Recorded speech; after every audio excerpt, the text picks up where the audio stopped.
bienvenue. Nous allons toujours continuer avec la leçon de la question des lettres du devenir. Concernant la leçon précédente, on a eu à introduire la question des lettres du devenir et nous avions défini les concepts fondamentaux, à savoir l'être et le devenir. Aujourd'hui, nous allons continuer avec l'activité 2.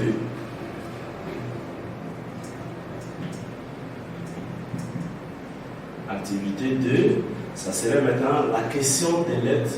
L'être et le devenir. L'être et le devenir dans l'époque antique. Dans l'époque antique. Dans l'époque antique. Là, nous avons deux auteurs à étudier ici, Aristote et Platon. Platon et Aristote. Aristote et Platon.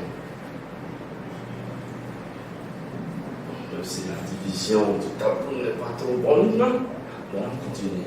Donc, l'être et le devenir dans l'époque antique, Platon et Aristote. D'abord, Aristote a été l'élève de Platon pendant plus de 21 ans. Platon et Aristote se contredisent quand il s'agit des lettres et du devenir. Ces deux philosophes-là ne donnent pas la même définition. Ils ont des visions différentes, ils ont des visions diamétralement opposées. Et cela est dû au fait que ces deux-là ne se trouvent pas dans la même école. Ils ne se trouvent pas dans la même école. Platon est d'abord un philosophe. Platon est un philosophe idéaliste. Platon est un philosophe idéaliste. Idéaliste ne suffit pas, il faut ajouter idéaliste objectif. Objectif. Qu'est-ce qu'un philosophe idéaliste objectif?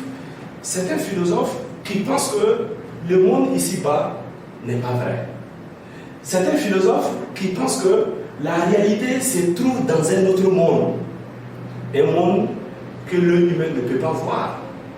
Donc Platon est un philosophe de ce genre. Selon lui, l'idée ne serait autre chose que l'être vrai. Donc chez Platon, le nom de l'être de Platon est l'idée. L'idée est le premier principe. Quand on pose la question, qu'est-ce qui a existé premièrement et qui a donné naissance à tout ce que nous voyons, Platon va répondre en disant que c'est l'idée. Mais qu'est-ce que c'est que l'idée? L'idée, on ne peut pas démontrer l'idée. L'idée est abstraite. Mais Platon pense que l'idée n'est pas dans ce bas monde, mais l'idée est dans le monde intelligible. L'idée est appelée ici intelligible. Par rapport aux deux catégories des lettres, nous avons dit qu'il y a un être intelligible, il y a un être sensible. Mais Platon va voir l'être dans l'intelligible. L'être dans l'intelligible est à l'opposé de l'être dans le sensible. Donc Platon est un philosophe idéaliste, objectif. Il va expliquer le monde à partir de l'intelligible.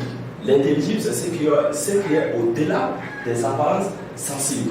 Donc, selon Platon, le monde sensible que nous pouvons appeler l'être sensible est faux.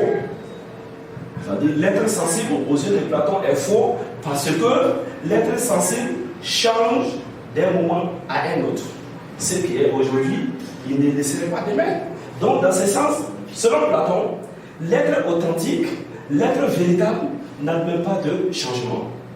Et cette tendance sera renversée par son élève Aristote, qui va se présenter sur le terrain comme un philosophe matérialiste.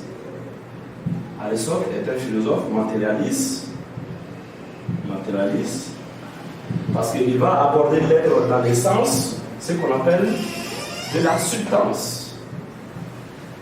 Aristote va faire cette table rase. Aristote, il va faire une remise en cause de cette conception platonicienne de l'être et du devenir. Aristote et Platon ont toujours fait des débats. Quand le maître levait sa main en haut, en disant que la réalité n'est pas dans ces bas mondes, mais plutôt d'en haut, devant l'académie, Aristote, au contraire, pointait le sol. Ça veut dire que Aristote pense que les vrais êtres ne seraient autre chose que ce que nous voyons. Donc Aristote va expliquer l'être à partir de la matière. L'être, ce qui existe d'abord, c'est ce que l'on peut voir et puis toucher. Ce qui existe est la matière. Donc, partant de cette substance, Aristote va expliquer l'être et le devenir à partir de la matière. Raison pour laquelle Aristote va dire que l'être en devenir est un être qui est composé de matière et de forme, est un être qui est composé aussi de la puissance, et date.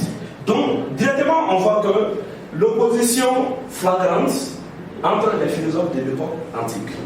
Cette opposition s'est fait sentir parce que ces deux philosophes n'ont pas la même conception du monde.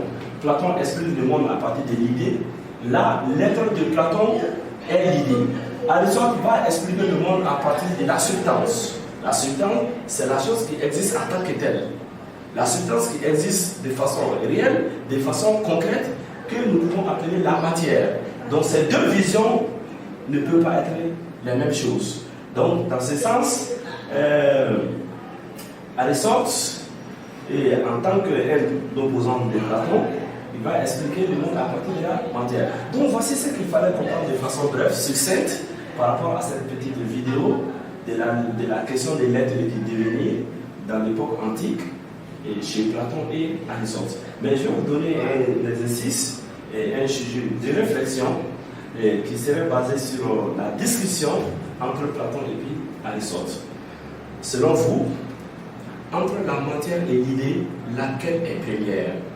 C'est un très bon sujet et je pense que c'est un sujet, si vous parvenez à bien le commenter, à bien le discuter, vous allez mieux comprendre cette opposition platonicienne et aristotélicienne de l'être et du devenir. Je vais reprendre entre la matière, donc je vais même le copier, le sujet est là, entre la matière et l'idée, laquelle est première? Laquelle est première? Ça, c'est le petit sujet de réflexion, l'évaluation de la question de l'être et du devenir dans l'époque antique quand on étudie Platon et Aristote. Merci et à la prochaine.